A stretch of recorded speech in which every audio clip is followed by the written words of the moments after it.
Don Quijote de la Mancha. Edición, introducción y notas, José Luis Pérez López.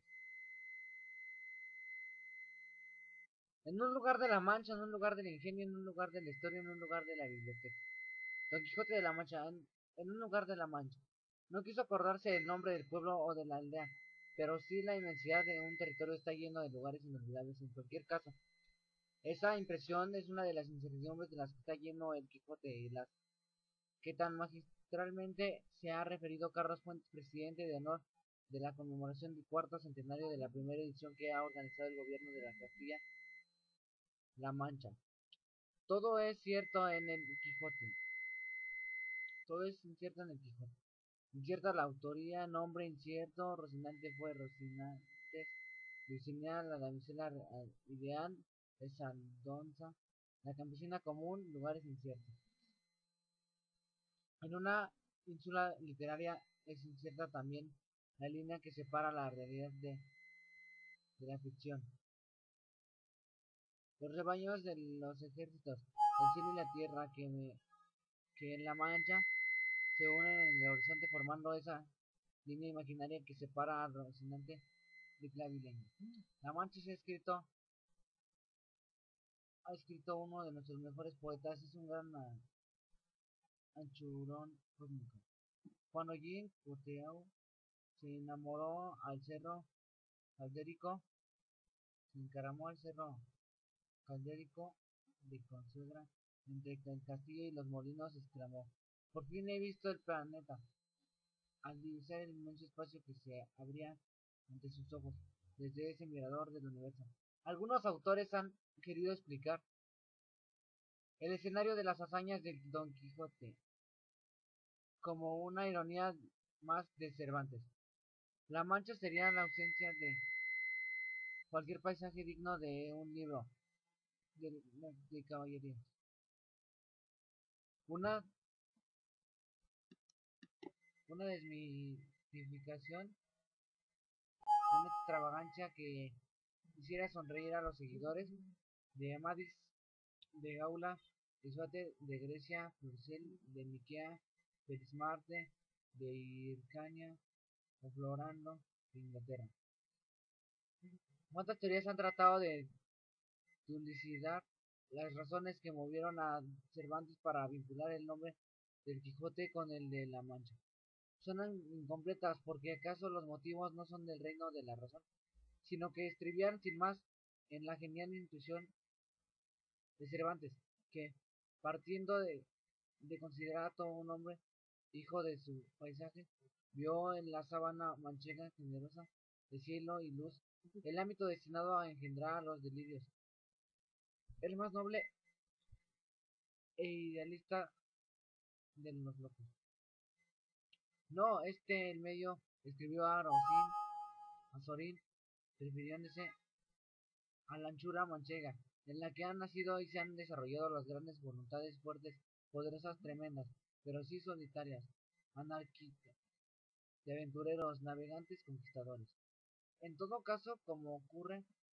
con tantos aspectos de la obra de Cervantes, la realidad acaba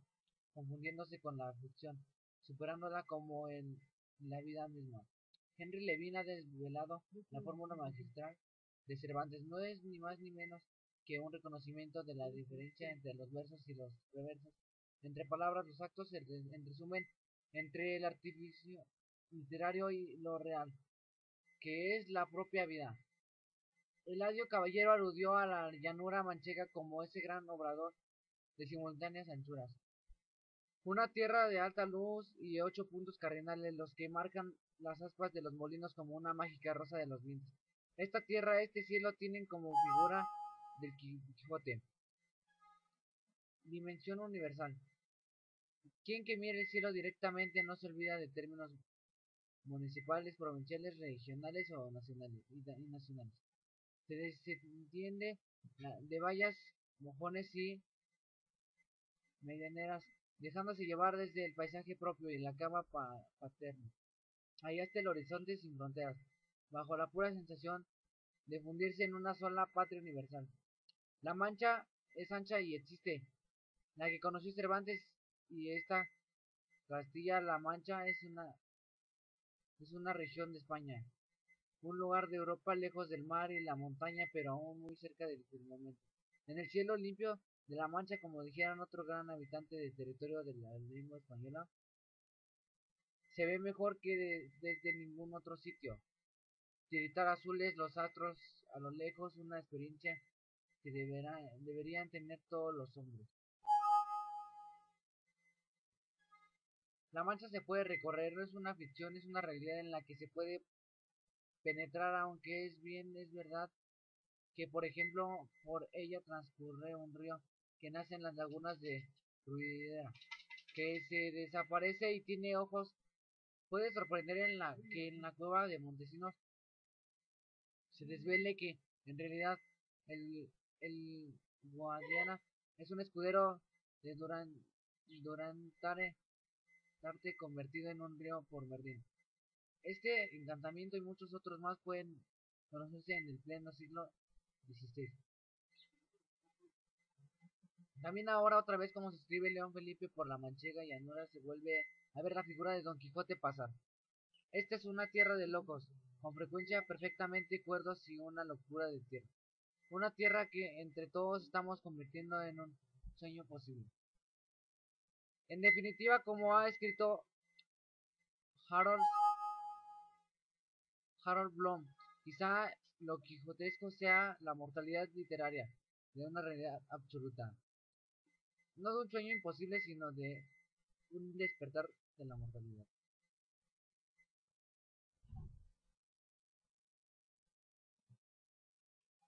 En un lugar del ingenio. Alguien podría pensar que el hecho de que las empresas de la Castilla-La Mancha estén entre las primeras de España en inversión, uno más y más de, es consecuencia de algún encantamiento de Urganda o de cualquier otra maga, pero es fruto del trabajo y del esfuerzo de la sociedad y confianza en sí misma.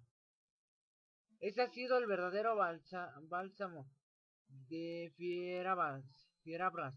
que nos ha curado de los males del abandono y del subdesarrollo. Esta tierra, sus hombres, sus mujeres, han sabido convertir en un verdadero acelerador histórico. La autonomía política, la capacidad de decidir por nosotros y de administrar nuestro propio presente. Por eso tenemos futuro. Tenemos fe en Castilla-La Mancha y en lo que está por llegar, en lo por, en lo por venir, porque no depende de un milagro, ni de nadie ajeno y distinto a nosotros mismos. El futuro está en nuestras manos y en nuestro ingenio.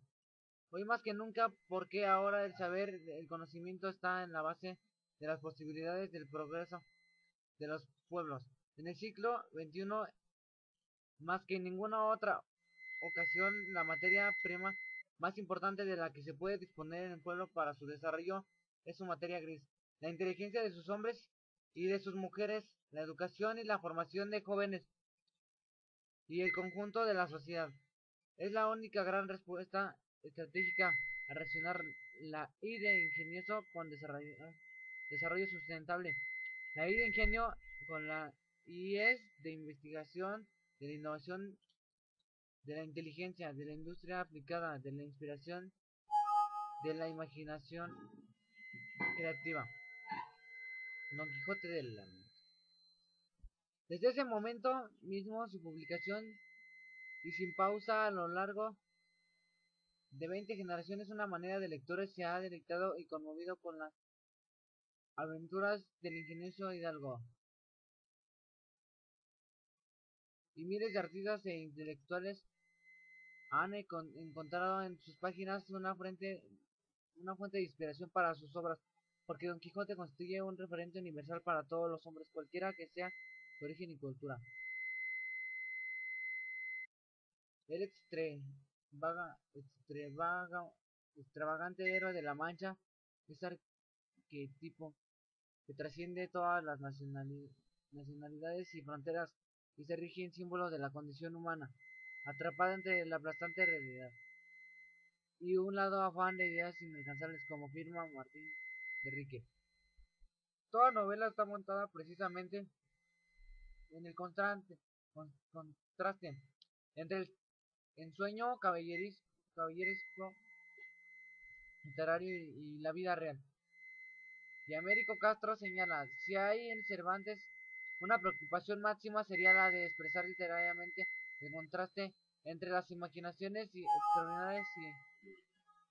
y fantásticas y la experiencia común y usual. Pero lo que incansablemente Cervantes concibió como una risueña parodia de los libros de caballerías, su ingenio acabó convirtiéndolo en una lucida ilustración del hombre y sus aspiraciones de perfección, el mundo tristemente imperfecto, como quería Stendhal. La novela de Cervantes es un espejo a lo largo del camino, pero un espejo donde se refleja no ya la España del siglo XVI, XVII, sino el mundo entero en su desnudez, múltiple y grandiosa. El trotar de las ventas por palacios es prestidigitación de un alma que no se restringa a las groseras leyes del realismo y el platónico amor por Dulcinea, ese mismo puro e ideal que un día acabamos dejando atrás, si bien nunca conseguimos olvidar del todo. Castilla-La Mancha, al conmemorar el cuarto centenario de la primera edición de Quijote, quiere emprender una gran aventura colectiva, la conquista del futuro relacionado en el desarrollo con el conocimiento. En nuestra tierra tenemos un gran sentido común, ese sentido de Sancho que le hace sabio, juez, encánime y gobernador inteligente. Tenemos la actividad vital, aventurera y ensoñadora del Quijote, que le hace recorrer rutas enderezando estrenos, tratando de conseguir un mundo mejor. Definitivamente hemos dejado atrás la resignación y la desconfianza paralizante, la mezquindad del verdadero contrapunto. El Quijote que no se atreve a soñar ni a intentar las aventuras. Ahora los castellanos manchegos no tenemos miedo de despegar, no tenemos pánico a volar. En un lugar de la historia. 1605-2005, 400 años y más vigencia que nunca porque es un clásico, una obra maestra que ha vencido al tiempo y comparándose al bagaje inmortal de la humanidad. Qué viejo el periódico de ayer, qué actual este libro escrito en 1605. Es la diferencia entre lo que tiene solo interés inmediato, instantáneo y caduco, y lo que permanece en el tiempo. Sin embargo, hay que entender que Quijote en su época, la decadencia española del siglo XVII, en pleno apogeo de irrealismo, que corresponde a los planteamientos cada vez más atrasados de la sociedad y de la economía española, inadaptadas a un tiempo que cambia y en el que, como escribió Pierre Vilar, por posición coyuntura, no por religión o temperamento, la sociedad española del 1600, antítesis de la sociedad puritana, vuelve la espalda a la ahorra, a la inversión, seguramente una de las razones de la universalidad del Quijote se debe a que es un auténtico libro español de 1605, que cobra todo su sentido en el corazón de nuestra historia. Por eso en él se puede gozar del denso brebaje de la historia concreta que destila toda obra maestra. La vida de Cervantes coincidió con los reinados de Carlos I, Felipe II y su hijo Felipe III, del apogeo imperial cuando Gracián decía que la corona del rey de España es la órbita del sol, hasta los síntomas cada vez más evidentes de una profunda decadencia en declive que observara Quevedo desde la soledad de la torre de Juan Abad. En pleno campo de Montiel que recorrió Don Quijote, mire los muros de la patria mía, si un tiempo fuertes y desmoronados. Muchos han escrito sobre la influencia en la economía española de la llegada del oro y las platas de las Indias, pero no hubo que esperar a los estudios de Hamilton. Había contemporáneos clarividentes. Otra vez, Quevedo recordando qué poderoso caballero es Don Dinero. Nace en las Indias, honrado en el mundo, le acompaña, viene a dormir en España y en Genova enterrado. En 1600, contemporáneo, pues, de Cervantes González de Sellorigo, hacia el diagnóstico de la influencia en la economía de tanta abundancia de los metales preciosos y el no haber tomado solo precio, pro, procede de que la riqueza ha andado y anda en el aire, en papeles y contratos censos y letras de cambio, en la moneda, en la plata y en el oro, no en bienes que fructifican y atraen, así como más dignos de las riquezas de afuera, sustentando las de dentro. Y sintetiza formando una paradoja que haría las delicias de los conquistas. El no haber dinero, oro ni plata en España es por haberlo, y el no ser rica es por serlo.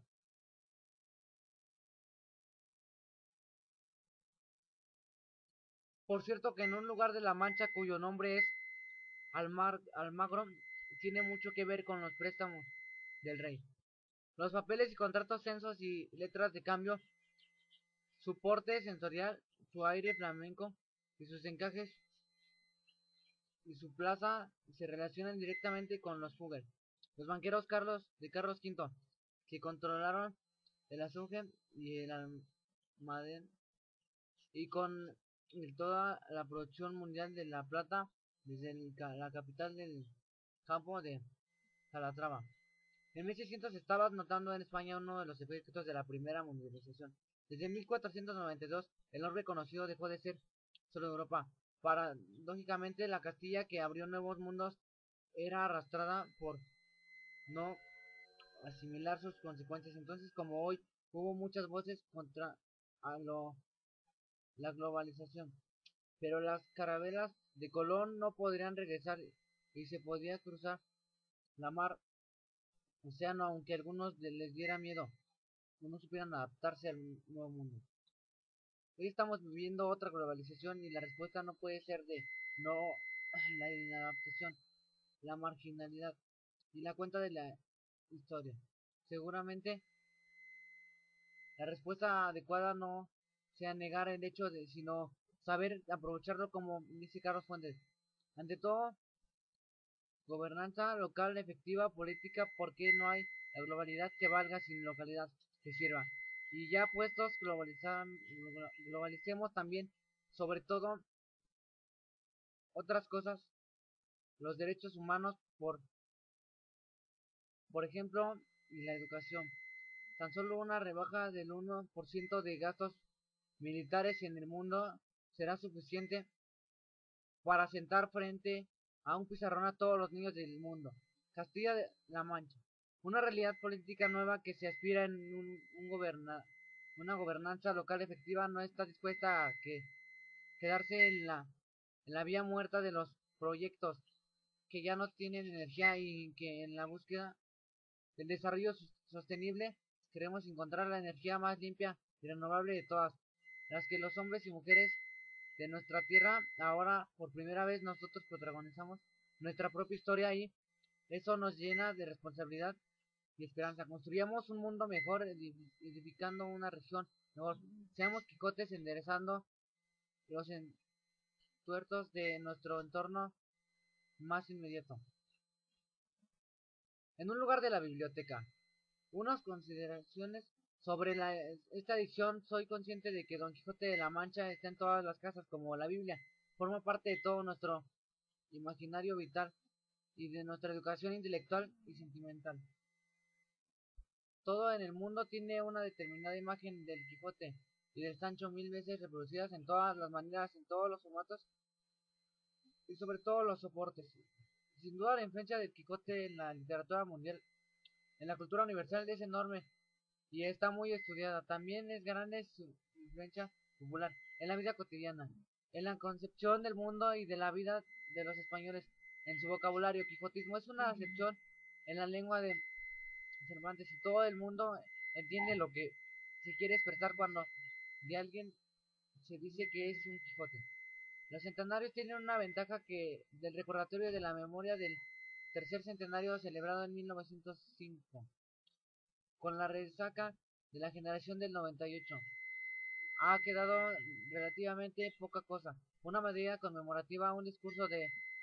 Valera en la Real Academia y una cierta producción de bibliografía. Nosotros tenemos la misión de que quede algo más en la Castilla-La Mancha, con ocasión de un pretexto que debe servir para nuestra modernización y el incremento de nuestra riqueza, de nuestra cultura y de nuestros autoestima. Y debe servir también para que todos los castellano-manchegos tengan en su biblioteca el paraíso que nos desea Borges. Otro gran ambiente del territorio del Quijote, un ejemplar usado en la relectura de la gran obra de Cervantes, por la que nos conocemos mejor a nosotros mismos. José María Barrera Fontes, presidente de la Castilla-La Mancha. Introducción. Ediciones. La primera edición del Quijote lleva el nombre del ingenioso hidalgo de Don Quijote de la Mancha, compuesto por Miguel Cervantes Saavedra, año 1605 en Madrid, por Juan de la Cuesta Vendece en casa de Francisco de Robles, librado del rey nuestro señor. En 1615 se publica la segunda parte cervantina, segunda parte del ingenioso caballero Don Quijote de la Mancha, por Miguel de Cervantes Saavedra, autor de su primera parte, año 1615, en Madrid, por Juan de la Cuesta. Vendece en casa de Francisco de Robles, librero del rey. En 1614 se había publicado el llamado Quijote Falso de Avellaneda, segundo tomo del ingenioso hidalgo Don Quijote de la Mancha, compuesto por el licenciado Alonso Fernández de Avellaneda, natural de la villa de Tordesillas, que contiene en su tercera salida y es la quinta parte de sus aventuras en Tarragona, en casa de Felipe Roberto, año 1614. Existen por tanto tres Quijotes, tres obras distintas, cada una de las cuales responsable a una concepción diferente de carácter estético e ideológico, centrándonos de la magna obra cervantina. Objeto de estudio, estas son sus características. El Quijote 1605, un hidalgo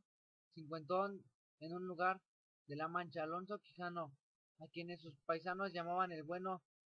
pierde el juicio de leer libros de caballerías y decide imitar a los héroes cuyas hazañas veía escritas en dichos libros y dejar de ser hidalgo de aldea, rocín, hidalgo, hurón, lanza y adarga para convertirse en caballero aventurero. Realiza un auténtico ascenso social por su cuenta y sin tener derecho a su condición de hidalgo a utilizar el don de caballero, él se lo pone delante de su nombre, inventando que se hace llamar Don Quijote de la Mancha. Se provee de armas antiguas y desiguales, las propias de sus abuelos, se viste algunas piezas de una armadura arrumbada en un rincón y tomada del orín, y se compone un equipo completo de caballero andante, haciendo de un morrión, de un alabardo, celada de caballero con cartones de papelón, alambres con unas cintas verdes, de tal manera que más que de un caballero armado como es debido, el efecto que produce es el de un hombre disfrazado, un personaje de carnaval que se mostrará así en todas las épocas del año, encomendándose a su dama, Dulcinea del Toboso, quien se había idealizado como a la campesina Aldosna, Aldonza Lorenzo, y montando en su desvencijado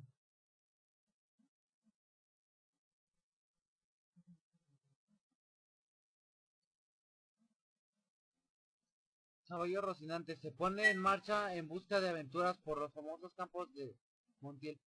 Sale de su lugar y se deterioriza infra, tras transgrediendo una norma no escrita de la sociedad aristocrática estamental, que se reserva a cada miembro del cuerpo social en un lugar en el mismo. El labrador en sus pecujares labrando la tierra, el hidalgo en su aldea cazando con su hurón, atendiendo a la labranza de sus pocas yugadas de tierra y cumpliendo con sus obligaciones del cristiano. El caballero de la corte del rey, el gobierno de la milicia, el rey en el trono, en los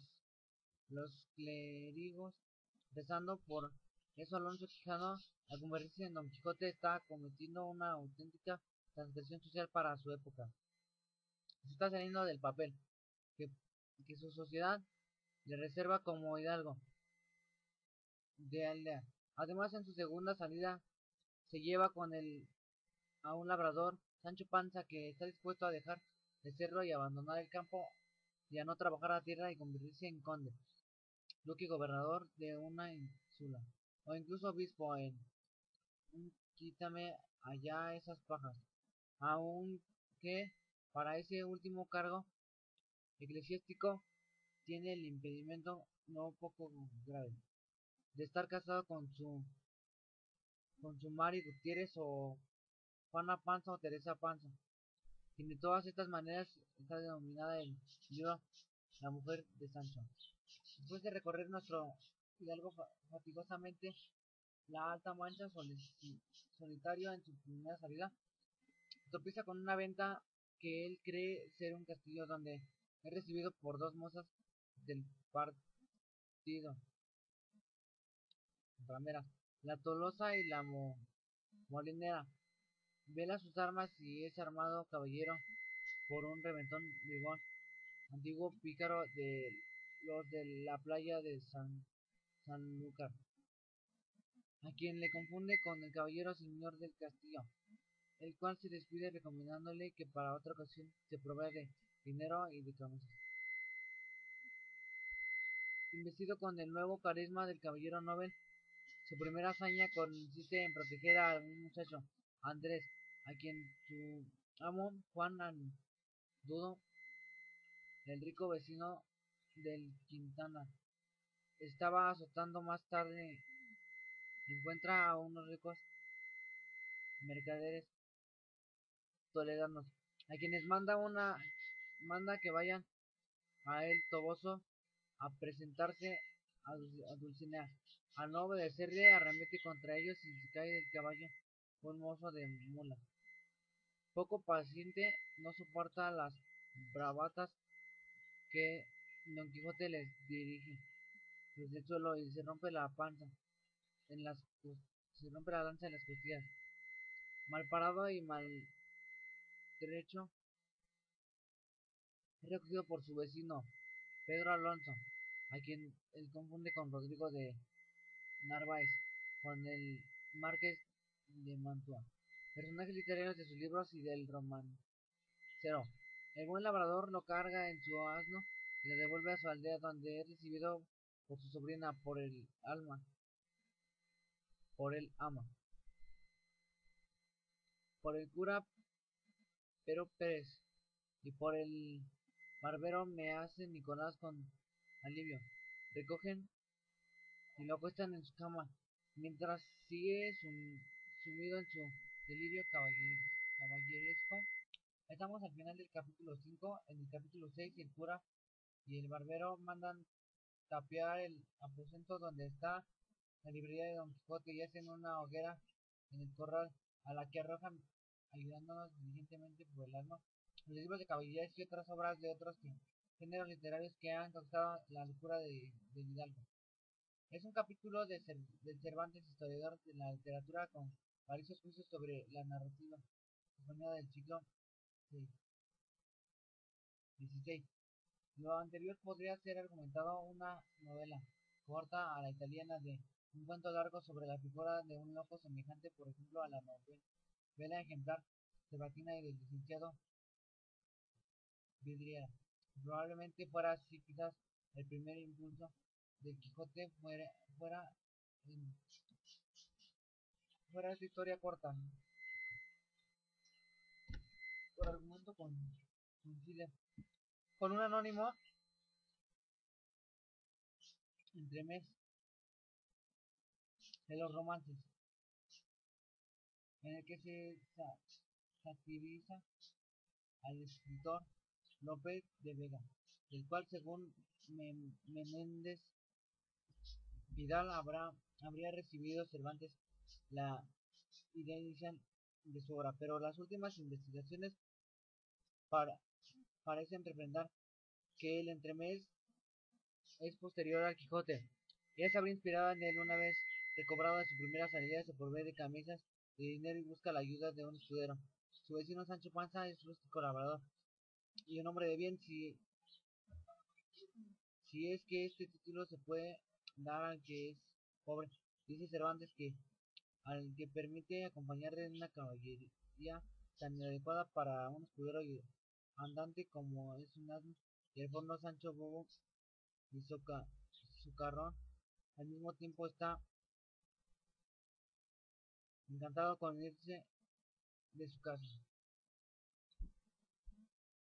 a la aventura y de perder de vista un poco el tiempo a su mujer, de la que más adelante dirá que, si bien es verdad que no es muy mala, tampoco es que sea muy buena. Con la creación de la figura de Sancho surge la principal aportación de Cervantes a la novela moderna, el diálogo, los parlamentos entre caballero y el escudero, llenos de sorpresas humorísticas, a causa de las situaciones y de prevaricaciones idiomáticas de Sancho, son un recurso permanente de comicidad. Arremeta a Don Quijote y hable Sancho Panza, diría un personaje de la segunda parte, y se reanudan las aventuras de esta segunda salida de Don Quijote. Suceden en la de los molinos de viento, las de los frailes benitos y las del vizcaíno. En este momento se interrumpe la historia porque el autor Cervantes dice que el texto de donde nos enteramos que estaba tomando la historia no continúa, pero un día paseando el autor en Toledo por el Alcana encontró la tienda de un cedro, unos papeles escritos en caracteres arábigos. Se los hizo traducir por un morisco alfamiado, de los que por entonces todavía vivían en la ciudad. Resultó ser la historia de Don Quijote, obra de un tal Cide Hamete Benengeli, es el señor Hamete de Toledo, casi coincidente con el título de una obra teatral de Lope de Vega, Hamete de Toledo, y ya que Benengeli significa berenjenero, de monte que se daba a los toledanos, que reanudaba la historia traducida un poco antes, la cual entonces ya puede continuar con la historia de Don Quijote sobre el gallardo vizcano. A partir de aquí Cervantes es solo el segundo autor, porque está tomando la historia de Don Quijote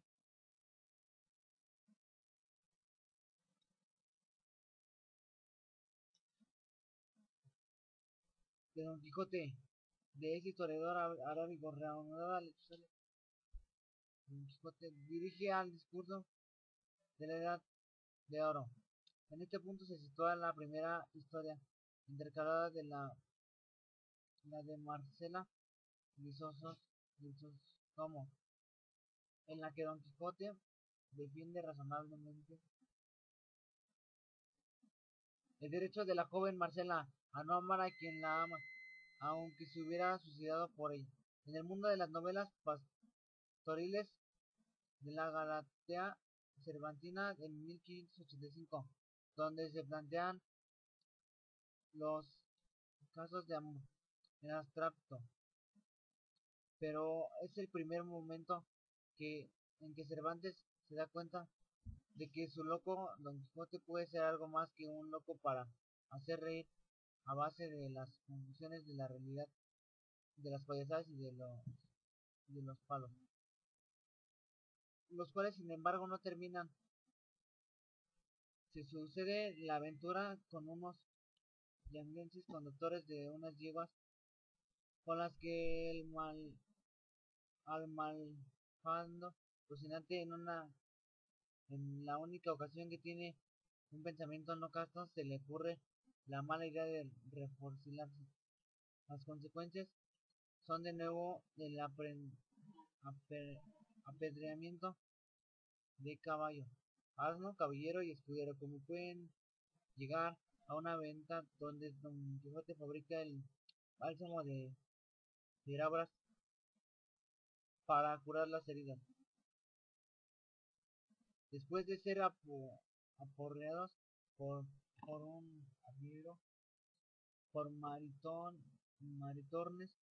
y por un cuadrillero de la Santa Hermandad, Sancho termina siendo manteado por quererse ir sin pagar de la venta. Con alivio se alejan de la misma y sucede la aventura de los rebaños y de abejas que toma Don Quijote por ejemplos,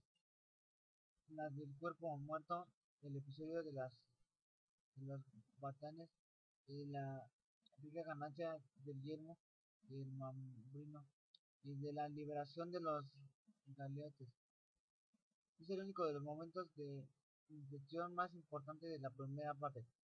Don Quijote concede la libertad a una cadena de presos condenados a remar las galeras del rey, que iban conducidos por cuadrilleros de la Santa Hermandad. El más bellaco de los galeotes es Gines,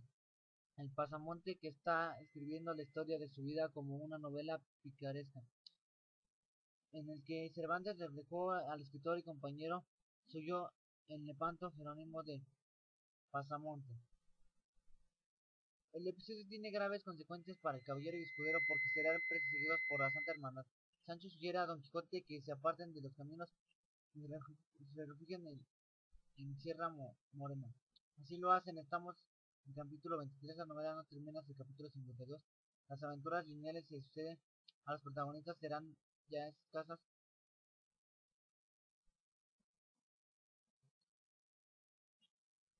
pero a partir de este punto se intercalan relatos adyacentes a la acción principal, uno de los cuales en la novela del curioso impertinente. Es una novela exenta, la cual simplemente lee en voz alta uno de los personajes Cervantes. Está aprovechando para su Don Quijote. Relatos cortos previamente escritos. Los otros relatos tienen una cierta relación con la acción principal y Cervantes consigue la unidad de diversidad, que era uno de los requisitos más difíciles de conseguir en una narración extensa. En prosa o en verso, como lo simplifica La Jerusalén conquistada de Lope de Vega. Una epopeya ya se convirtió en una obra fracasada, precisamente por este defecto esencial de la falta de unidad.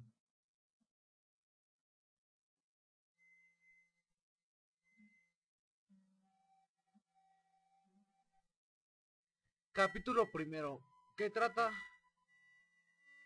de la condición y ejercicio del famoso hidalgo Don Quijote de la Mancha. En un lugar de la Mancha, de cuyo nombre no quiero acordarme, no ha mucho tiempo que vivía un hidalgo de lanza en astillero, adarga antigua, rocín flaco y galgo corredor. Una haya de algo más vaca que carnero salpicón, las más noches duelos y quebrantos, los sábados lentejas, los viernes algún palomo de añadidura, los domingos consumían las tres partes de su hacienda, el resto de ella concluían sayo de velarde, calzas, de velludo para las fiestas, con sus pantuflos de lo mismo, y los días de entre semanas se honraba con su vellori de lo más fino. Tenían en su casa una ama que pasaba de los 40 y una sobrina que no llegaba a los 20 y un mozo de campo y plaza que así ensillaba el rocín como tomaba la podadera. Frisaba la edad de nuestro hidalgo. Con los 50 años era de complexión recia, seco de carnes y enjunto de rostro, gran madrugador y amigo de la casa, quien quieren decir que tenía el sobrenombre de Quijada o Quesada.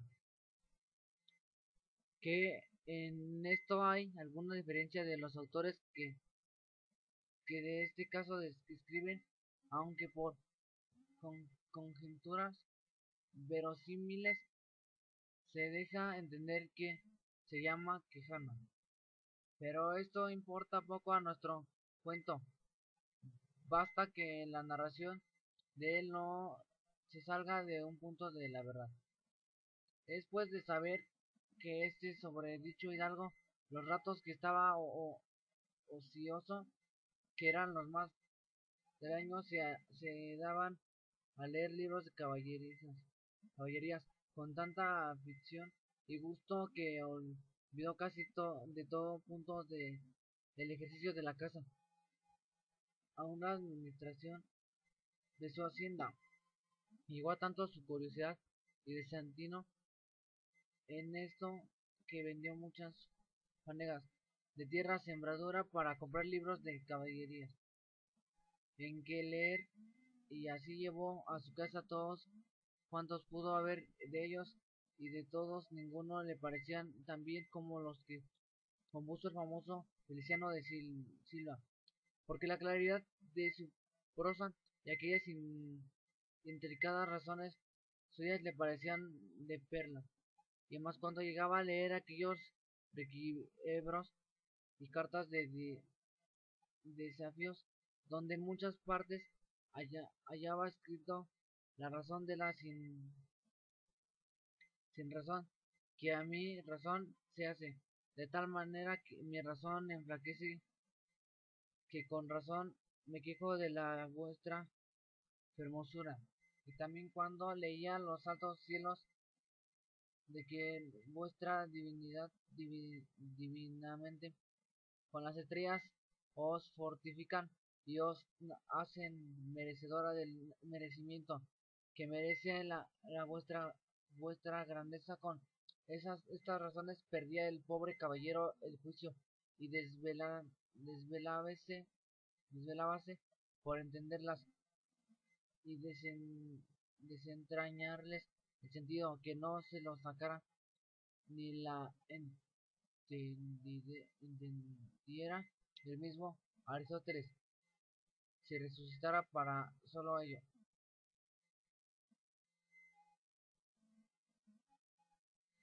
No estaba muy bien con las heridas de don Belianis. Daba y recibía porque se imaginaba que por grandes maestros que le hubiesen curado, no dejaría de tener el rostro y todo el cuerpo lleno de cicatrices y señales, pero con todo alababa en su autor aquel acabar su libro con la promesa de aquella inacabable aventura, y muchas veces le vino deseo de tomar la pluma y darle fin a pie de la letra, como ahí se promete. Sin duda alguna lo hiciera y aún saliera con ellos sin otros mayores y continuos pensamientos no se lo estorbaran. Tuvo muchas veces competencia con el cura de su lugar, que era hombre doctor, graduado en Singüesa, sobre el cual había sido mejor caballero Parmerín de Inglaterra, o Amadís de Gaula, más maese Nicolás Barbero del mismo pueblo. Decían que ninguno llegaba al caballero del Febo, y que si alguno se le podía acompañar era don Galaor, hermano de Amadís de Gaula, porque tenía muy acomodada condición para todo, que no era caballero melindroso, ni tan llorón como su hermano, y aunque en lo de la valentía no le iba en saga, en resolución, él se enfrascó tanto en su lectura que se le pasaba las noches leyendo de claro en claro, y los días de turbio en turbio, y así del poco a dormir y del mucho leer se le secó el cerebro de manera que vino a perder el juicio. Ya no se le fantasía todo aquello que leía en los libros, así encantamientos como pendecidas batallas, desafíos, heridas, requiebros, amores, tormentas y disparates imposibles, y haciéndosele de tal modo en la imaginación que era verdad toda aquella máquina de aquellas soñadas invenciones que leía que para él no había otra historia más cierta en el mundo. Decía que el Cid Ruiz Díaz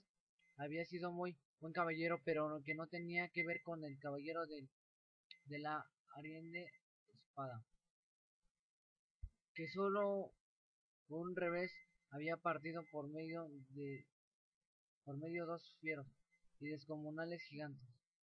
Mejor estaba con Bernardo del Carpio, porque en Roncesvalles había muerto a Roldán y encantado valiéndose de la industria de Hércules cuando ahogó a Anteo, el hijo de la tierra, entre los brazos.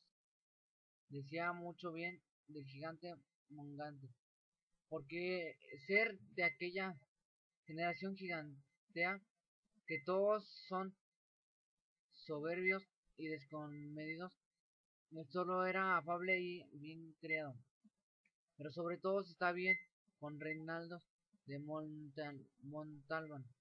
y más cuando le veía salir de su castillo y robar cuantos topaba, y cuando en Allende robó aquel ídolo de la Mahoma, que era de oro según dice su historia, diera él por dar una mano de coces a traidor de Galalón al alma que tenía aún su sobrina de añadidura. En efecto, rematado ya su juicio, vino a dar en el más extraño pensamiento que jamás dio loco en el mundo, y fue que le pareció convenible y necesario, así para el aumento de su honra como para el servicio de su república, hacerse caballero andante e irse por todo el mundo, no usar más caballero, a buscar las aventuras y ejercitarse en todo aquello que le había leído que los caballeros andantes se ejercitaban, deshaciendo todo género y agravio, y no,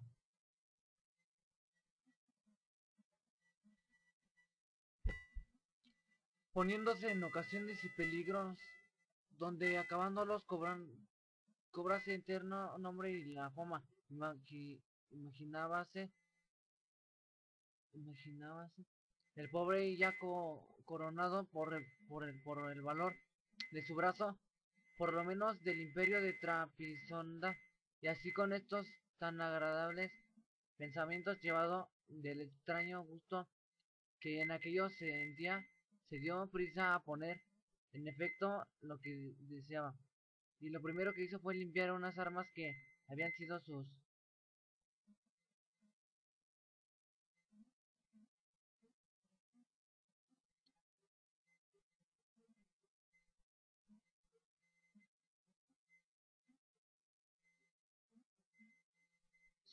de sus bisabuelos, que tomadas de orín y llenas de luego de moho, luego siglos había que está bien puestas y olvidadas. En un rincón limpiólas y aderezólas lo mejor que pudo,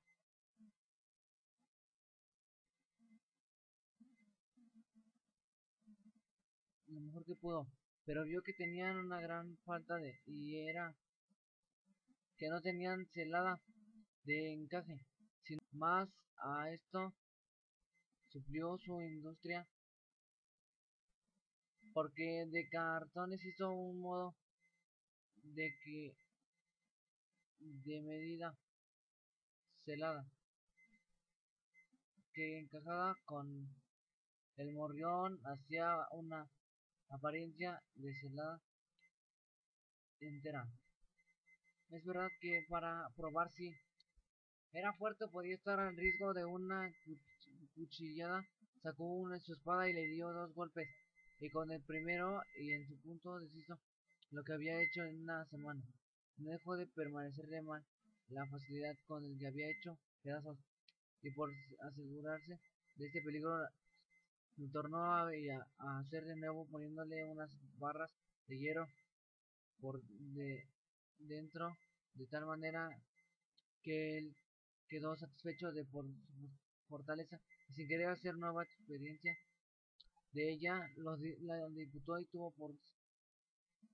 por celada finísima de encaje. Fue luego a ver a su Rosin, aunque tenía más cuartos que un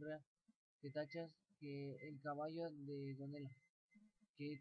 tantum peyes osa fue. Le pareció que ni el bucefalo de Alejandro ni ba, Babieca del Cid con él se igualaban. 4 días se le pasaron en imaginar qué nombre le pondría, porque según se decía él a sí mismo que no era razón que de caballero tan famoso y tan bueno, él por si estuviese sin nombre conocido, y así procuraba acomodarse de manera que declararse quizá quien que fuese de caballero y andante y lo que era entonces, pues estaba muy puesto en razón que mudando a su señor estado,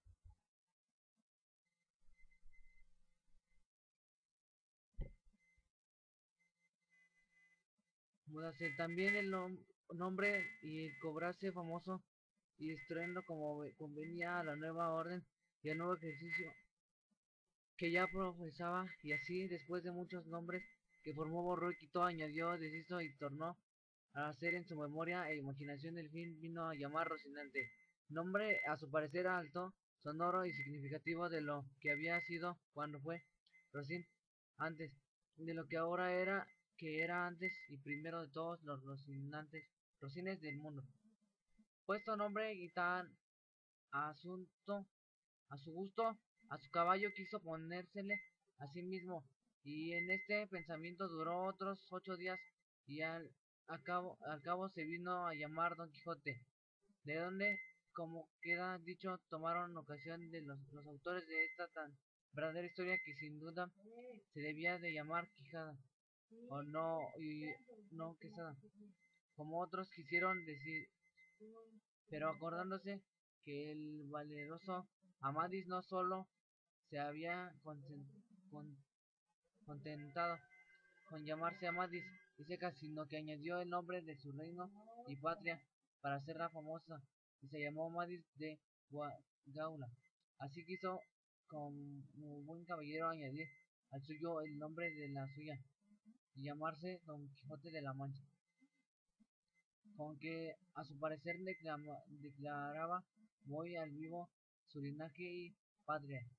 y, y la honraba como tomar el sobrenombre de ella. Limpias pues sus armas, echó del morrión celada, puesto nombre a su rocín, confirmándose a sí mismo, se dio a entender que no le faltaba otra cosa sino buscar una dama de quien enamorarse, por el caballero andante sin amores era árbol sin hojas y sin fruto y sin cuerpo sin alma. Decíase él así: si yo por los malos de mis pecados o por mi buena suerte me encuentro por ahí con algún gigante, como de ordinario les acontece a los caballeros andantes, y le derribo de un encuentro, o le parto por la mitad del cuerpo, o finalmente le venzo y le rindo no será bien tener a quien enviarle presentado y que entre y se hinque de rodillas ante mi dulce señora y diga con voz humilde: yo rendido, yo señora, soy el gigante de Caraculiambro, señor de la ínsula Malindrania, a quien venció en singular batalla el jamás como se debe alabado caballero Don Quijote de la Mancha, el cual le mando que me presentase a vuestra merced para que la vuestra grandeza disponga de mí a su talante. Oh, cómo se le holgó nuestro buen caballero cuando hubo hecho este discurso, y más cuando halló a quien dar nombre de su dama, y quien fue a lo que se cree en un lugar cerca del suyo. Había una moza labradora de muy buen parecer, de quien un tiempo anduvo enamorado, aunque según se entiende, ella jamás lo supo, ni se dio cuenta de ello. Llamábase Aldonza Lorenzo, y a esta le pareció ser bien darle título de señora de sus pensamientos y le buscándole nombre que no desnijese mucho del suyo, y que tirase y se encaminase al de princesa. Gran señora vino a llamarla Dulcinea del Toboso, porque era natural de Toboso, nombre a su parecer muy músico y peregrino y significativo, como todos los demás que a él y a sus cosas había puesto.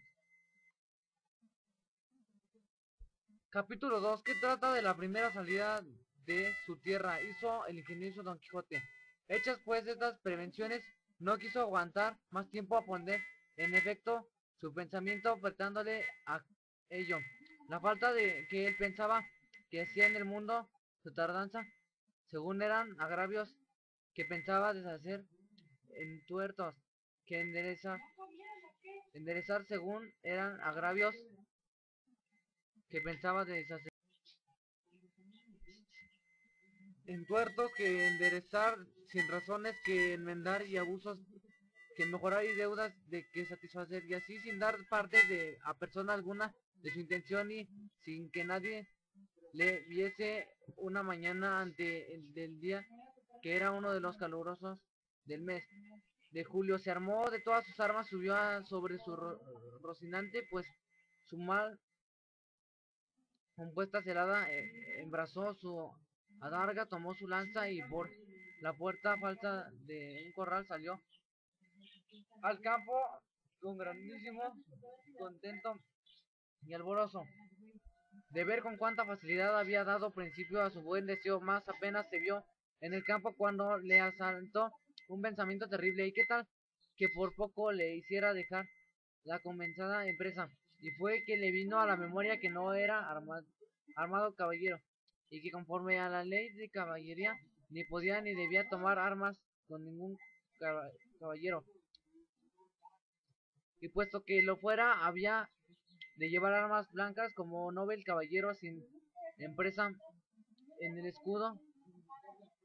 hasta que por su esfuerzo la ganase. Estos pensamientos le hicieron titubear en su propósito, más pudiendo más su locura que otra razón alguna propuso de hacerse armar caballero del primero que topase, a imitación de otros muchos que así lo hicieron, según él había leído los libros que tal le tenían, en lo que las armas blancas pensaba limpiarlas de manera en teniendo lugar que lo que fuesen más que un armiño, y con esto se quieto y prosiguió su camino sin llevar otro que aquel de su caballo, quería, creyendo que en aquello consistía la fuerza de las aventuras. Yendo pues caminando, nuestro flamante aventurero iba hablando consigo mismo, diciendo: ¿quién duda? ¿Quién duda? Sino que en los venideros tiempos, cuando salga a luz la verdadera historia de mis famosos hechos, que el sabio que los escribiere no ponga cuando llegue a contar esta mi primera salida tan de mañana de esta manera. Apenas había revicundo Apolo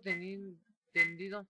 por la faz de la ancha y espaciosa tierra, las doradas hebras de sus hermosos cabellos y apenas los pequeños pintados pajarillos con sus arpadas lenguas habían saludado con dulce y meliflua armonía la venida de la rosada aurora, que dejando la blanca cama del celoso marido por las puertas y balcones del manchego horizonte a las mortales se mostraban cuando el famoso caballero Don Quijote de la Mancha, dejando las ociosas plumas, subió sobre su famoso caballo Rocinante y comenzó a caminar por el antiguo y conocido campo de Montiel. Ya era verdad que por él caminaba, y añadió diciendo: dichosa edad y siglo dichoso aquel a donde saldrán a la luz las famosas hazañas mías, dignas de entallarse en bronces y esculpirse en mármoles y pintarse en tablas para memoria en lo futuro. Oh, tú sabio encantador, ¿quién quieres que sea? ¿A quién ha de tocar el ser cronista de esta peregrina historia? Ruégote que no te olvides de mi buen Rocinante y compañero eterno mío en mis caminos y carreras. Luego volvió diciendo, como si verdaderamente fuera enamorado: oh princesa Dulcinea, señora de este cautivo corazón, mucho agravio me habéis hecho en despedirme y reprocharme con el riguroso afincamiento de mandarme no parecer ante vuestra hermosura, plegaos señora de membrados de este vuestro sujeto corazón que tantas cuitas por vuestro amor padece.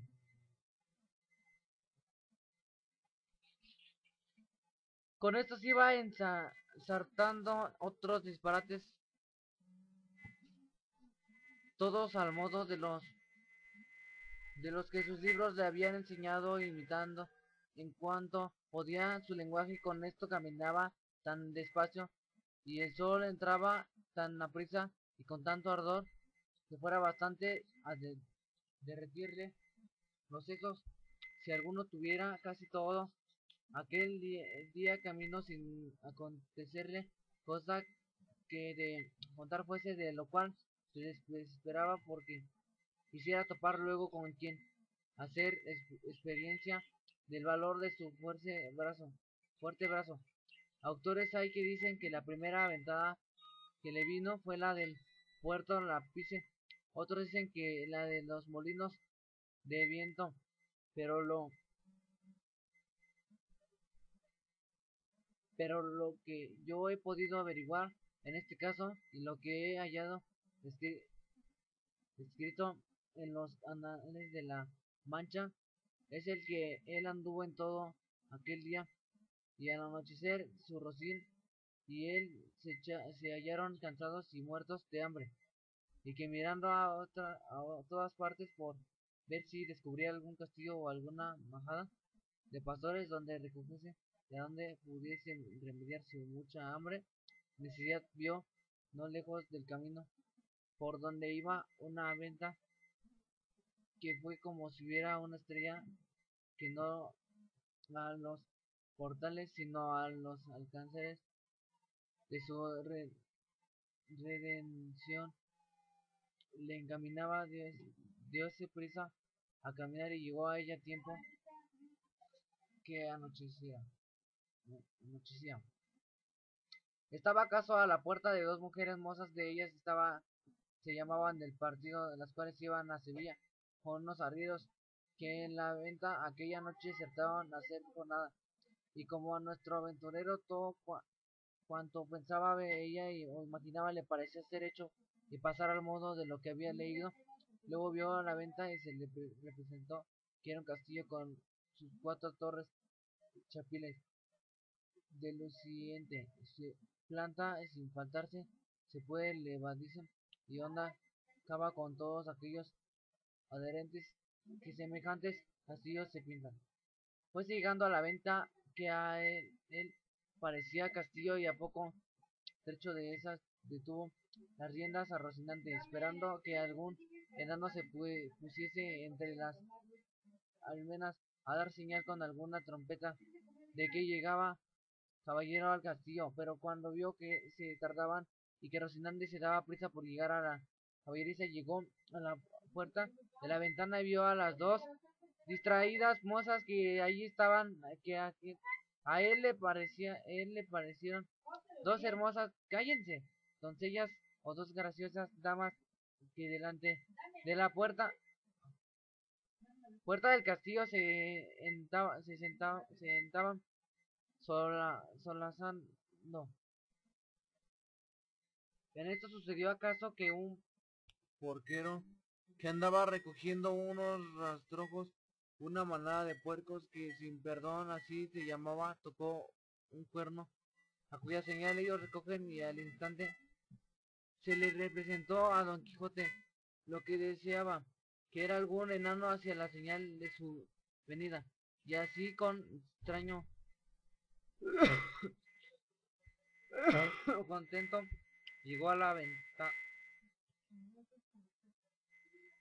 y a las damas, las cuales, como vieron venir a un hombre de aquella suerte, armado con lanza y adarga llenas de miedo, se iban a entrar en la venta. Pero Don Quijote, coligiendo por su huida su miedo, alcanzándose la víscera de papelón y descubrimiento su seco y pulvoroso rostro con la gentil talante y voz de repusa de Don Julián, las vuestras mercedes ni teman desaguisado alguno ca a la orden de caballería. De profeso no toca ni atañe hacerle a ninguno, cuanto más a tan altas doncellas como vuestras presencias demuestran. Miraban las mozas y andaban con los ojos buscándole el rostro que la mala visera encubrían, más como se oyeron llamar doncellas, cosa tan fuera de su profesión, no pudieron tener la risa, y fue de manera que Don Quijote vino a correrse a decirle, bien parece la mesura de las hermosas, y es mucha sandez, además la risa que de leve causa procede, pero aún no vos lo dijo, porque os acuitedes ni mostredes mal talante, que el mío no es de servir el lenguaje no entendido de las señoras del mal talle. Nuestro caballero acrecentaba en ellas la risa, y en el enojo pasará muy adelante si aquel punto no saliera el ventero, hombre por ser muy gordo, era pacífico, el cual viendo aquella figura contrahecha, armada de armas y desiguales como eran la brida, lanza, adarga y coselete, no tuvo en nada no tuvo en nada en acompañar a las doncellas en las muestras de su contento, mas en efecto temiendo la máquina de tantos pertrechos, determinó de haberle comedidamente, y así le dijo,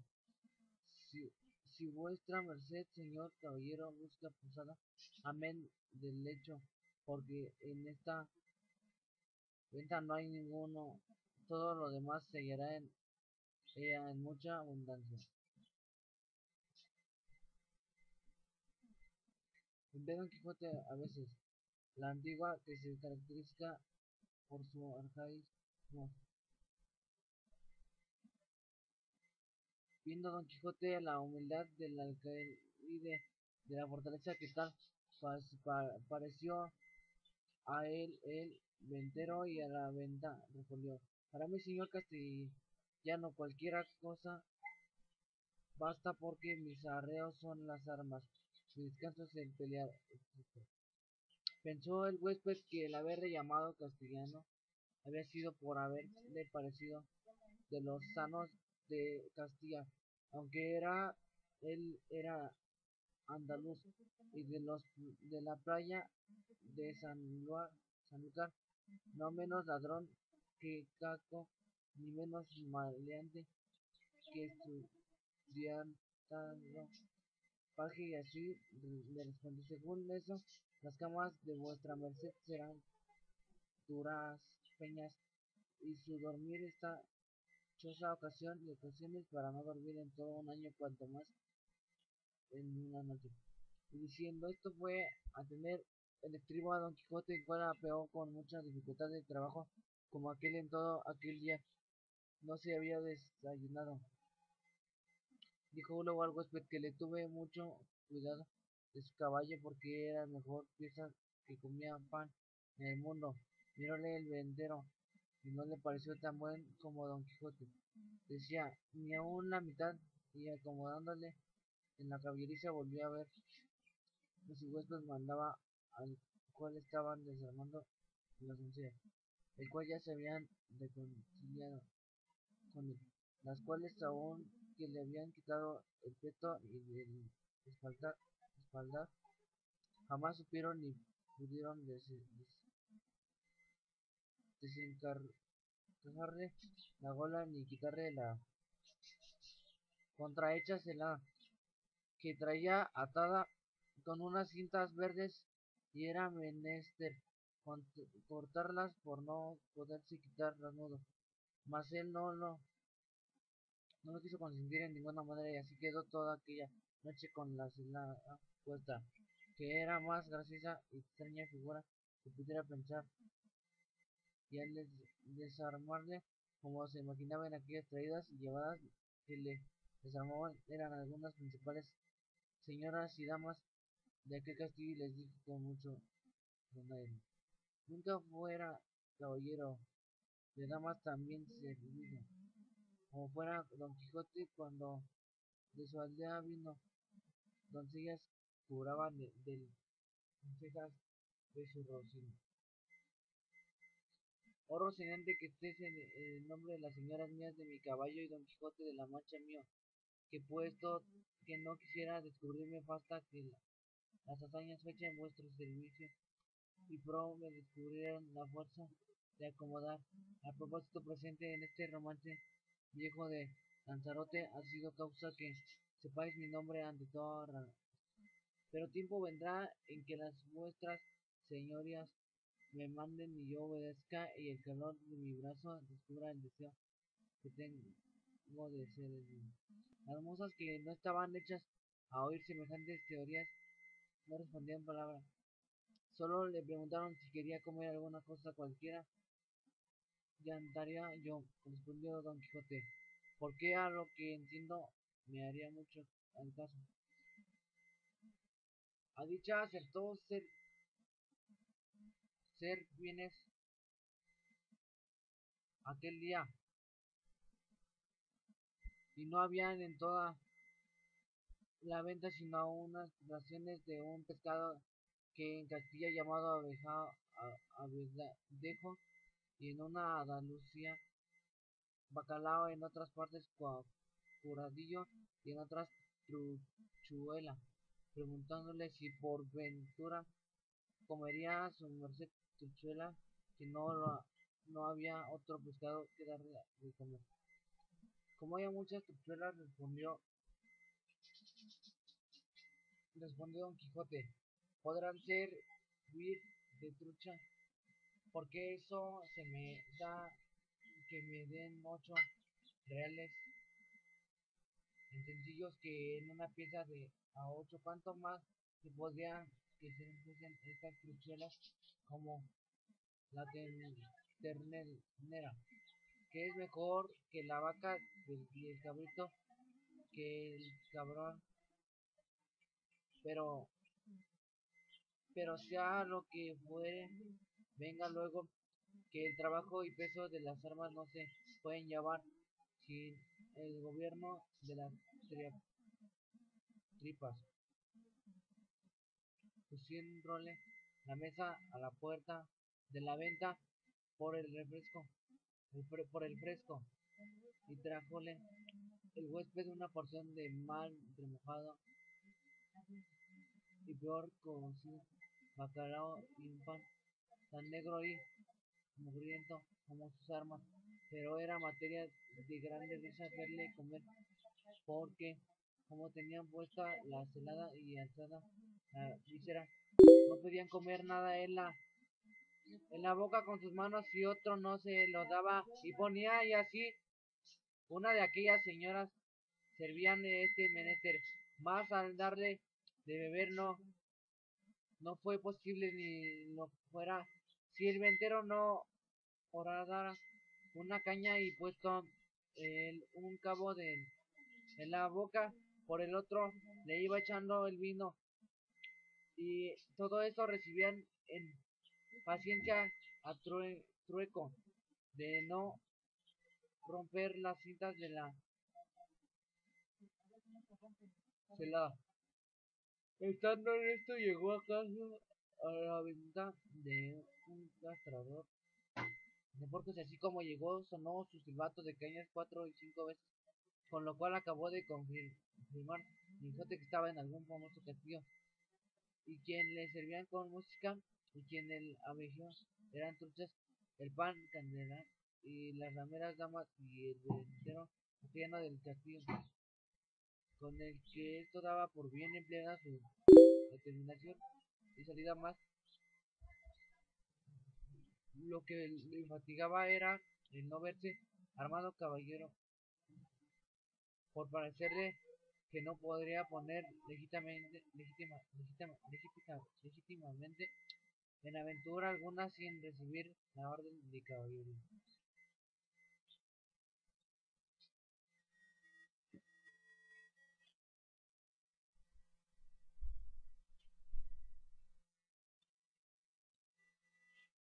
Capítulo 3, donde se cuenta la graciosa manera que tuvo Don Quijote en armarse caballero. Y así fatigado de este pensamiento, abrevió su venteril y limitada cena, la cual acababa, llamó al ventero, y encerrándose con él en la caballeriza, se hincó de rodillas ante él, diciéndole: no me levantaré jamás de donde estoy, valeroso caballero, hasta que la vuestra cortesía me otorgue un don que pedirle quiero, el cual no redundará en alabanza vuestra y en pro del género humano. El ventero, que vio a su huésped a sus pies y oyó semejantes razones, estaba confuso mirándole sin saber qué hacerse ni decirle, y profiaba con él que se levantase, y jamás quiso hasta que le hubo que decir que le otorgaba el don que le pedía. No esperaba yo menos de la gran magnífica vuestra, señor mío, respondió Don Quijote, y así os digo, que el don que os he pedido y vuestra libertad me ha sido otorgado, que es que mañana en aquel día me habéis de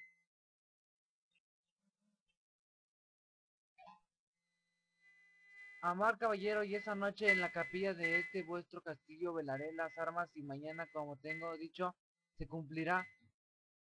lo que tanto deseo para poder como se debe ir por todas las 4 partes del mundo buscando las aventuras en pro de los menesterosos, como está a cargo de la caballería y de los caballeros andantes, como soy, como yo soy, cuyo deseo a semejantes hazañas es inclinado. El ventero, que como está dicho era un poco socarrón,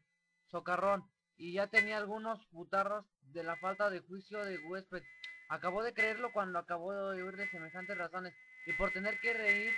aquella noche determinó que sugerirle el humor, y así dijo que andaba muy acertado en lo que deseaba y que pedía, y que el presupuesto era propio y natural de los caballeros, tan principales como él parecía, y como su gallarda presencia mostraba y que él asimismo en los años de su mocedad se había dado a aquel honoroso ejercicio andando por diversas partes del mundo buscando sus aventuras, sin que hubiese dejado los perchiles de Málaga, islas de Riarán, compas de Sevilla, Azoguejo, de Segovia,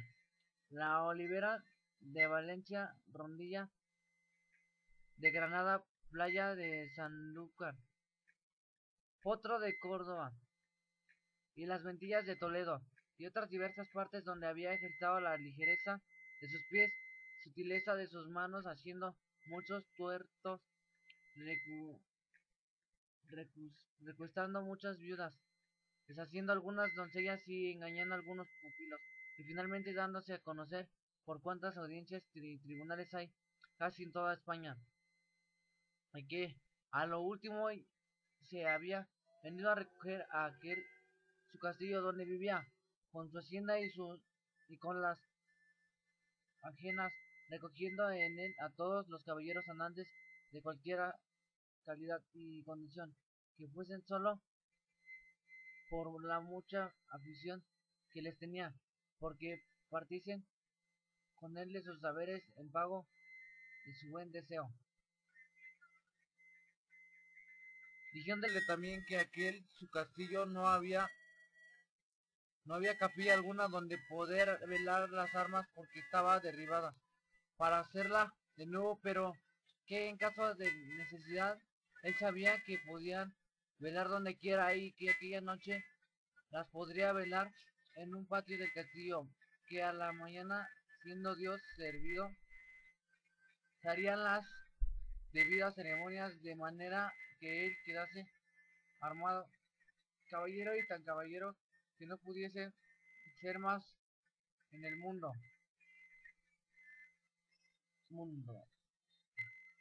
preguntándole si traía dineros. Respondió Don Quijote que no traía blanca porque él nunca había leído en las historias de los caballeros andantes que ninguno les hubiese traído. A ninguno, a esto dijo el ventero, que se engañaba, que puesto caso que las historias no se escribían por haberles parecido a los autores de ellas que no eran menester escribir una cosa tan clara y tan necesaria de traerse como eran dineros y camisas limpias, y no por eso habían de creer que no les trajeron, y así tuviese por cierto y averiguado que todos los caballeros andantes que tan, de que tantos libros están llenos de artesanos llevaban bien herradas las bolsas por lo que pudiese sucederles, y que asimismo llevaban camisas y una arqueta pequeña llena de ungüentos para curar heridas que recibían, porque no todas veces en campos y desiertos donde se combatían salían heridos. Había quien los curase si ya no era que tenían algún sabio encantador por amigo, que luego los socorría trayendo por el aire en alguna nube alguna doncella o enano alguna redoma de agua de tal virtud que en gustando alguna gota de ella luego al punto quedaban sanos de sus llagas y heridas, como si mal alguno hubiese tenido, más que en tanto que esto no hubiesen tuvieron los pasados caballeros por cosa acertada, que sus escuderos fuesen proveídos de dineros y de otras cosas necesarias como eran milas, ungüentos y ungüentos.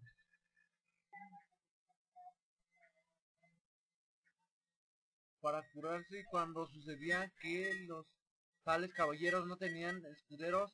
que eran pocas raras veces ellos mismos lo llevaban en todo en unas alforjas muy sutiles, que casi no se parecían a las ancas del caballo, como que era otra cosa más de más importancia, porque no siendo por ocasión semejante esto de llevar alforjas, no fue muy admitido entre los caballeros andantes, y por eso le daba por consejo, pues aún se lo podía mandar como a su ahijado, que tan presto lo había de ser que no caminase de ahí adelante sin dinero y sin las prevenciones referidas, y que verían cuán bien se hallaban con ellas cuando menos se pensase, prometiéndole y Don Quijote de hacer lo que se le aconsejaba con toda puntualidad, y si así dio luego orden como velase las armas en un corral grande que a un lado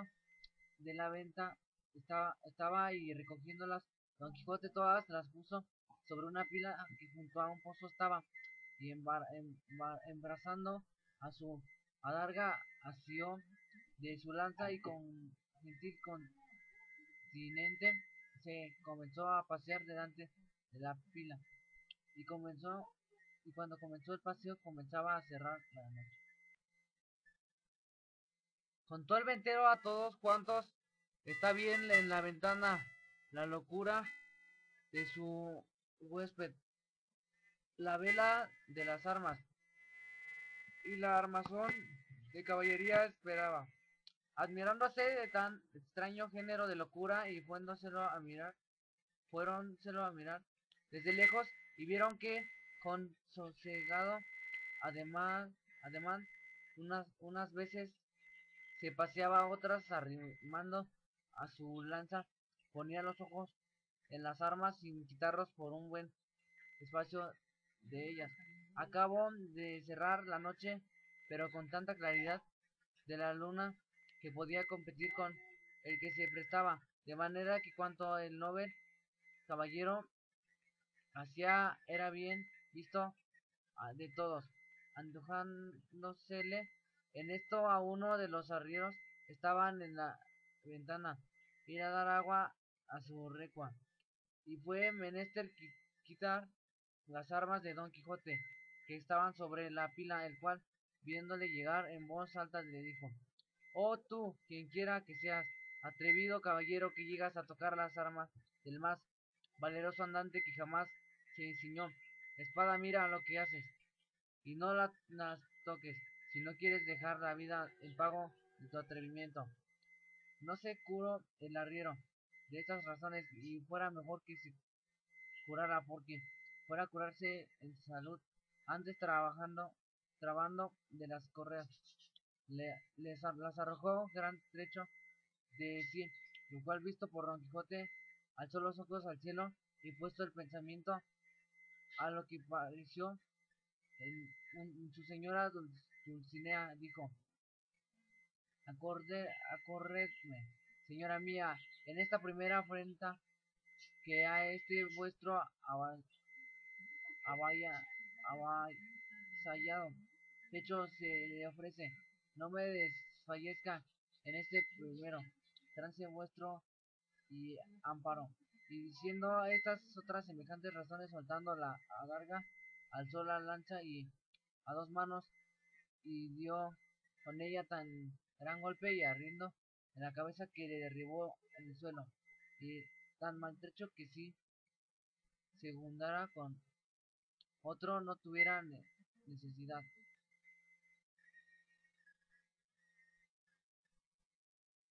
de maestro que le curara. Hecho esto, recogió sus armas y tornó a pasearse con el mismo reposo que primero, desde ahí a poco, sin saberse lo que había pasado, porque aún estaba aturdido el arriero. Llegó otro con la misma intención de dar aguas a sus muslos,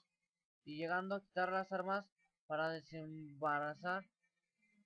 la pila, sin hablar Don Quijote palabras y sin pedir favor a nadie, soltó otra vez la adargada y alzó otra vez la lanza, y sin hacerla pedazos hizo más de tres la cabeza del segundo arriero, porque se la abrió por cuatro. Al ruido acudió toda la gente de la venta, y entre ellos el ventero. Viendo esto, Don Quijote embarazó su adarga, y puesta mano a su espada, dijo: Oh señora de la hermosura, esfuerzo y vigor del debilitado corazón mío, ahora es tiempo de que vuelvas los ojos de tu grandeza a este tu cautivo caballero, que mañana, caballero, que tamaña aventura está atendiendo.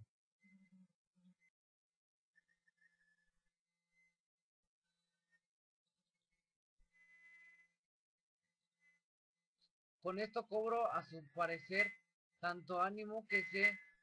si le acometieran todos los arrieros del mundo no volviera a pie atrás. Los compañeros de los heridos que tales lo vieron comenzaron desde lejos a llover piedras sobre Don Quijote, el cual lo mejor que podía se reparaba con su adarga y no se osaba apartar de la fila por no desamparar las armas. El ventero daba voces que le dejasen porque ya les había dicho cómo era loco y que por loco se libraría aunque los matase a todos. También Don Quijote las daba mayores llamándolos alevosos y traidores, y que el señor del castillo era un follón y mal nacido caballero, pues de tal manera que consentía que se tratasen de los andares caballeros, y que si él hubiera recibido la orden de caballería de que él le diera a entender su alevosía, pero vosotros sois que baja canalla, no hago caso alguno. Tirad, llegad, venid y ofendedme. Y en cuanto pudieres, que vosotros veréis el pago que lleváis de vuestras sandez y de masa. Decía esto con tanto brío y de nuevo que infundió un terrible temor en los que le acometían, y así por las persuasiones del ventero le dejaron de tirar, y él dejó retirar a los heridos y tornó a la vela de sus armas con la misma actitud y sosiego que primero. No le parecieron bien al ventero de las burlas que su huésped, y determinó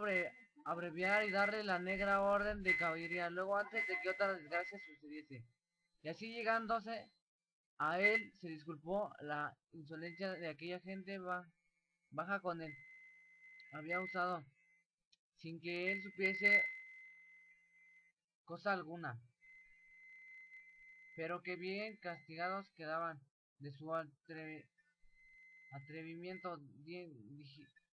Díjole, como ya le había dicho, que en aquel castillo no había capilla, y para lo que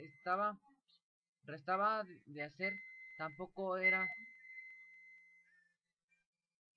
necesaria que todo el toque de quedar armado caballero consistía en la pescozada y en el espaldarazo. Según él tenía noticia del ceremonial de la orden, y que aquello en mitad de un campo se podría hacer, y que ya había cumplido con lo que tocaba, al velar las armas, que con solas también 2 horas de vela se cumplía, cuando más que le había estado más de 4. Todo se lo creyó Don Quijote y dijo que estaba ahí pronto para obedecerle, y que concluyese con la mayor brevedad que pudiese, porque si fuese otra vez acometido, se hubiese armado caballero, no pensaba dejar persona vivía en el castillo, excepto aquellas que él le mandase, a quien por su respecto dejarían. Advertido y medroso de esto, El castellano trajo luego un libro donde aceptaba la paja y cebada que daba los arrieros, con un cabo de vela que le traía.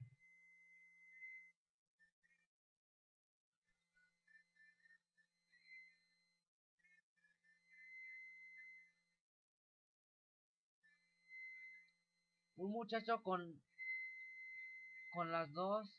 ya dichas doncellas se vino a donde Don Quijote estaba, al cual mandó hincar de rodillas y leyendo en su manual como que decía alguna devota oración. En mitad de la leyenda alzó la mano y diole sobre el cuello un buen golpe, y tras él con su misma espada un gentil espaldarazo, siempre murmurando entre dientes, como rezaban. Hecho esto, mandó a una de aquellas damas que le ciñese la espada, la cual lo hizo con mucha desenvoltura y discreción, por lo que no fue menester su boca para reventar de risa cada punto de la ceremonia. Pero las proezas que ya habían visto el noble caballero le tenía la risa a raya. Al ceñirle la espada dijo la buena señora: Dios haga a vuestra merced muy venturoso caballero, que le dé ventura en ir. Don Quijote le preguntó cómo se llamaba, porque él supiese de ahí adelante a quien quedaba obligado por la merced recibía, porque pensaba darle alguna parte de la honra que alcanzase por el valor de su brazo. Él respondió con mucha humildad que se llamaba la Tolosa y que era hija de un remendón natural de Toledo, que vivía en sus semillas de Sancho Vinaya, y quien, donde quiera que ella estuviese, le serviría y le tendría por señor. Don Quijote le replicó que por su amor le hiciese merced, que de ahí adelante se pusiese con la cual le pasó casi el mismo coloquio, quien con la de la espada preguntóle su nombre, y dijo que se llamaba Molinera, quien era hija de un honrado molinero de Antequera, a la cual también rogó Don Quijote que se pusiese don y llamase Doña Molinera, ofreciendo de nuevos servicios y mercedes. Hay muchas, hay muchas, pues de galope y aprisa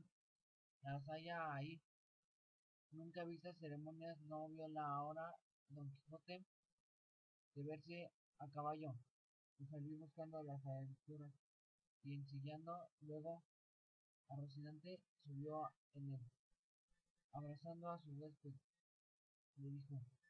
cosas tan extrañas, agradeciéndole la merced de haberle armado caballero, que no es posible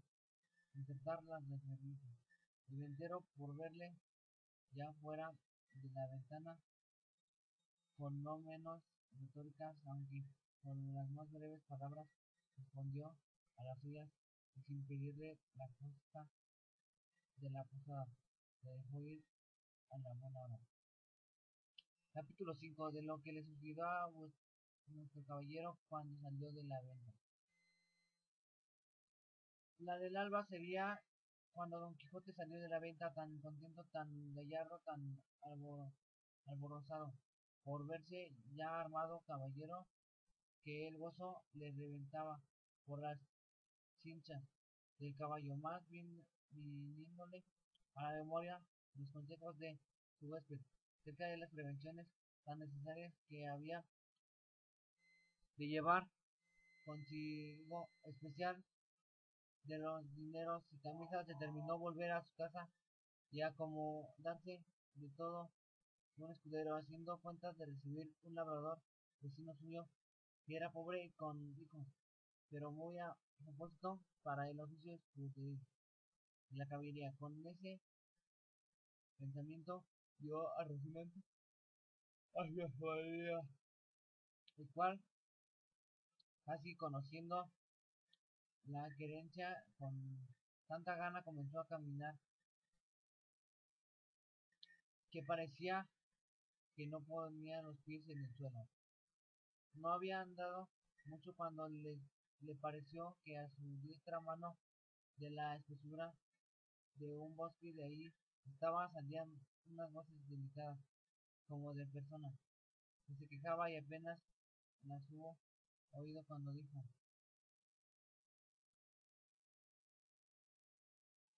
Gracias doy al cielo por la merced que me hace, pues tan donde yo pueda cumplir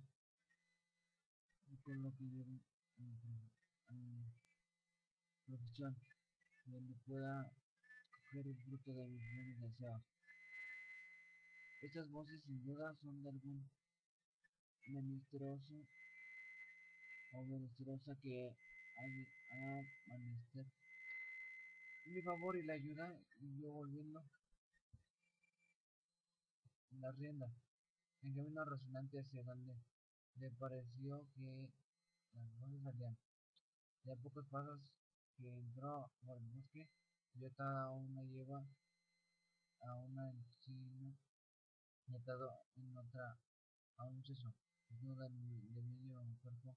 arriba hasta la edad de 15 años, que eran las voces daba, y no sin causa, porque le estaba dando con una encina muchos azotes, un labrador de buen talle. Cada azote le acompañaba con una reprensión y consejo, porque decía: "Ale no quede en los ojos de y el muchacho respondía: No lo haré otra vez, Señor mío, por la pasión de Dios, que no lo haré otra vez. Y yo prometo tener de aquí adelante más cuidado con mi parte". Y viendo Don Quijote el que pasaba con vos, y dijo: Descortés caballero, mal parece tomar, con quien defender no se puede subir sobre vuestro caballo y tomar vuestra lanza, quien también tenía que una lanza arriba a la encima donde estaba arrimada la yegua. Y yo os haré conocer y ser de cobardes lo que estéis haciendo. El labrador, que vio sobre sí aquella figura llena de armas, blandiendo una lanza sobre su rostro, tuvo ese primero, con muchas palabras, como el señor caballero, este muchacho, este grande es un criado,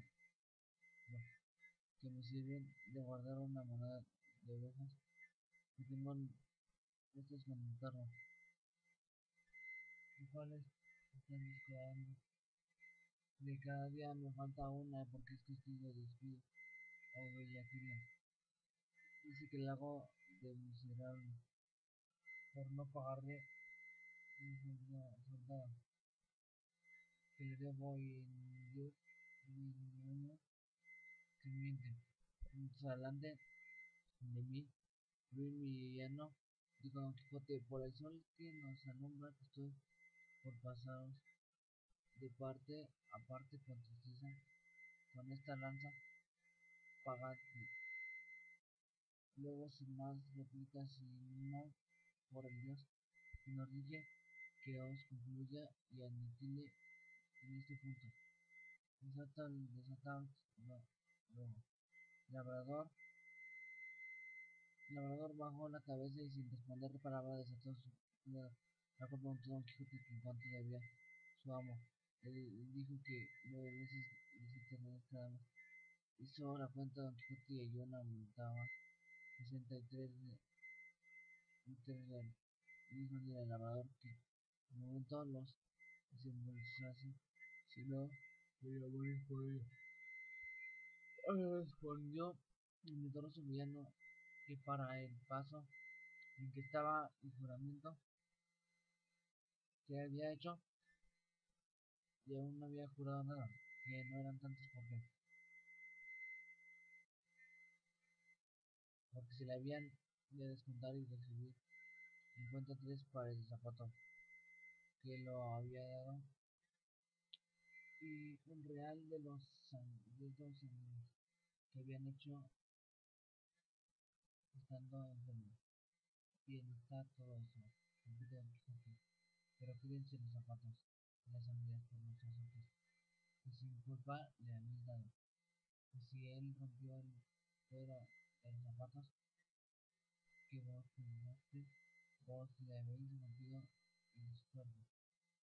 Y sacó barbero sangre estando enfermo, vos en sanidad le habéis sacado, así que por esta parte no os debe nada.